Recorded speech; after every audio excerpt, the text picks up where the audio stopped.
Hello guys, welcome to Jaya kitchen. நம்ம என்ன பார்க்க போகிறோம் கேட்டிங்கன்னா, சிறு பசலைக்கீரையை வச்சு பருப்பு கடையில் பண்ண போகிறோம். வாங்க எப்படி பண்ணுறதுன்னு பார்த்துலாம். அதுக்கு பருப்பு வேக வச்சு தனியாக எடுத்து வச்சுக்கலாங்க.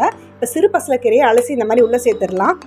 வெங்காய பொடியாக நறுக்குனது 2 வெங்காயத்தை அதையும் உள்ளே சேர்த்துக்கலாம். 2 பச்சை மிளகா, 10 பல் பூண்டு, 1 தக்காளி, தேவையான அளவு உப்பு, இதையெல்லாம் நல்லா சேர்த்து கொஞ்சம் நேரம் 10 நிமிஷம் வேக வச்சிடலாங்க. மூடி போடாமல் வேக வைக்கணும். இந்த டைமில் புளி தண்ணி சேர்த்துக்கலாம் கொஞ்சமாக, டேஸ்ட் நல்லாயிருக்கும் அதுக்காக வேண்டி. இப்போ இதை கொஞ்சம் ஆறுனதுக்கப்புறம் மிக்ஸி ஜாரில் உள்ள சேர்த்து அடிச்சுட்டு வந்துடலாங்க.